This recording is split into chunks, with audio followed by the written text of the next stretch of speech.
Welcome to the third and final video of the day. I'd like to thank you for watching. I hope that you've watched the previous two videos. If you haven't, go watch them, like and subscribe. And this is the Roman Polcha Show, the day after we found out Trump is our president-elect. So I've talked about why Trump won, I've talked about why Kamala lost, and I've talked about how we're going to work on this channel and how we need to act as liberal Christians to try to promote what we want, but also to be as good of people and do what Jesus would do in the future with dealing with elections and Republicans and people that we disagree with in general. So, with that being said, this is the third video of the day, and I want to talk about what we need to do as Democrats and what the Democratic establishment needs to do and change, and how we can get that done over the course of the next 4 years and for the future. So, with that being said, this is mostly about the comments that Bernie Sanders made today. He published a statement about why the Democrats lost this election, and I have to read that statement to you because it is truly, truly inspiring and truly, truly factual. So I'm going to read this statement word for word for you so you can hear it. Okay, here we go. This is what he said. While the Democratic leadership defends the status quo, the American people are angry and want change, and they're right. Today, while the very rich are doing phenomenally well, 60% of Americans live paycheck to paycheck, and we have more income and wealth inequality than ever before. Unbelievably real, inflation accounted for weekly wages for the average American worker are actually lower now than they were 50 years ago. Today, despite an explosion in technology and worker productivity, many young people will have a worse standard of living than their parents, and many of them worry that artificial intelligence and robotics will make a bad situation even worse. Today, despite spending far more per capita than other countries, we remain the only wealthy nation not to guarantee healthcare to all as a human right, and we pay by far the highest prices in the world for prescription drugs. We alone, among major countries, cannot even guarantee paid family and medical leave. Today, despite strong opposition from a majority of Americans, we continue to spend billions funding the extremist Netanyahu government's all-out war against the Palestinian people, which has led to the horrific humanitarian disaster of mass malnutrition and the starvation of thousands of children. Will the big money interests and well-paid consultants who control the Democratic Party learn any real lessons from this disaster campaign? Will they understand the pain and political alienation that tens of millions of Americans are experiencing? Do they have any ideas as to how we can take on the increasingly powerful oligarchy, which has so much economic and political power? Probably not. In the upcoming weeks and months, those of concerned about grassroots democracy and economic justice just need to have some very serious political discussions. Stay tuned. I should read that last sentence again. I think I read that wrong. In the coming weeks and months, those concerned about grassroots democracy and economic justice need to have some very serious political discussions. Stay tuned. Wow. Inspiring words from Bernie Sanders there. Bernie Sanders is a special guy, I gotta tell you. He's a special guy. At his age, he's one of the few politicians in Washington that you can tell clearly cares about you. Just reading that, I felt his compassion. He's angry. He's upset. I'm upset. You're upset. We're all upset. We wanted her to win, but why'd she lose? We talked about it. Yeah, maybe part of it's because she's a woman, and people didn't see her as a leader for that reason. Maybe it's because she didn't separate herself enough from Biden, who did very, very little to change things in a big way. He made little changes here and there. He cut prescription drug costs a little bit. He didn't make it a public industry. He didn't give you Medicare for all. Yeah, he may have increased healthcare for some, may have expanded Obamacare a little bit. But what's the point in doing a little bit?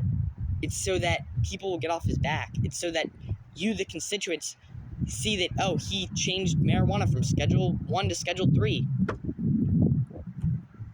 Make it legal. Like, it's not that hard. That's what the American people want. The American people know what they want. They want Medicare for all. Almost all Americans support that.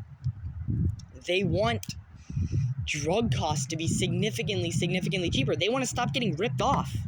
You know? They don't want to get ripped off. They don't want to be able to have to go and get drugs that they need and not be able to afford them and then not be able to get them. They want Medicare for all. That is what they want. They want college tuition free for poor families. They want free breakfast and free lunch for kids who go to public school. That is what they want. And Joe Biden didn't change anything majorly. And Kamala Harris offered much more of the same. Bernie Sanders is pointing out that you have to represent your base. And Donald Trump has done a better job of that at the end of the day. He has talked a big game, and we made fun of him a lot for constantly just appealing to MAGA folk. Well, guess what?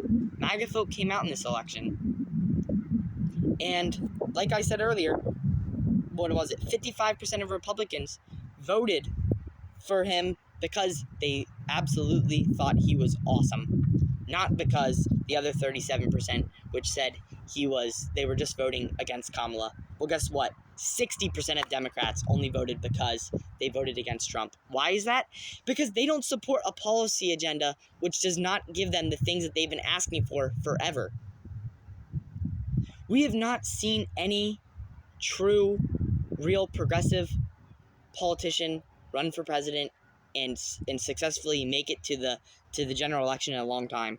And that's sad. And that's because the Democratic establishment doesn't want to see someone come in and do a lot of change. They don't want change.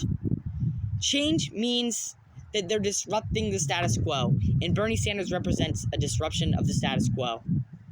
I want to disrupt the status quo. Cenk Uygur wants to disrupt the status quo. And I gotta tell you, I am finishing up his book, Justice is Coming. How progressives are going to take over the country and America is going to love it. And I can't wait to do a book review of that on this channel. I'm so excited. Highly recommend going and checking that out. I'm not associated with them, the Young Turks, or Cenk Uygur at all, but he understands where America is and where we're heading and where we were. We were better off a long time ago before big money interests came in and took over our political parties. Now that they've taken over our political parties, a guy like Bernie Sanders, who runs and wins how many Senate elections since, I believe, 2008 has been in the Senate, as an independent, can't win a Democratic primary, even though all of the things he supports are things the American people support, you know? People want real change. People are sick of the same old. And Trump represents a change to the establishment from a Republican standpoint. Yeah, he offers a lot of crappy policies, and yeah, is he really anti-establishment? No, he's bought and paid for. We know that. He's been bought and paid for by tons of ginormous casino owners and people that dump millions and millions of dollars into his campaigns. We know that. But at the end of the day, it's what the people think. It's about marketing. It's about convincing people that you are different. And Trump has convinced people that he is different. He's convinced people he's not a warmongering Republican, even though he is. So why can't we convince the Democratic base that we represent real change, that we are different? That's what we're going to do in 2028. That's what we're going to have to do. If we don't do that, we're going to keep on taking loss after loss after loss after loss. We need a young Bernie Sanders to come in and say, we need change. We're going to come in and we're going to offer Medicare for all. We're going to offer free school breakfast and free school lunch for kids. We're going to offer tuition-free college for those of you who make less than $70,000 a year. You want to freaking win the demographic group that is 30 to 49K and 50 to 99K, which you lost both in this election? Try the Medicare for all. See how that does for you. Try some real price gouging federal laws. Try legalizing marijuana. Try offering tuition-free college for those that make $70,000 a year or less. Do you want to win those groups? Paid family leave, paid vacation leave. You want to win those groups? You want to win over the middle class? Do you want to be the party of the middle class again like you used to be? At the end of the day, that is what you're going to have to do. You're going to have to appeal to your base. And it's not even just the base of Democrats. That's the base of Americans. Americans, both Republicans and Democrats, overwhelmingly support progressive economic policy. They've just been convinced that they don't. If you ask Americans, do you want Medicare for all? They do. They do. They want Medicare for all. And Bernie Sanders is constantly going against the grain. He's been going against the grain since he fought for civil rights, since he attended the March on Washington as a young man. Bernie Sanders is a hero for the working class, and he will continue to fight for you. I believe that. And that's what I'm going to do. I'm sitting here talking to you. This is a podcast, and I want to grow this, and I want to keep working hard and giving you content every day because I'm passionate about this. And eventually, I tell you, I am going to run for public office, and I'm going to do that. But for now, we need to focus on informing people of the progressive policies that they want, and we need to make sure that that's what we do in 2026 and 2028. And if we do that, we will be way more successful and way stronger as a party. Thank you for watching today, and I hope that you check out the other videos. Subscribe to The Roman Polcha Show. I'm going to continue to bring you great content. Thank you so much. God bless, and have a great day.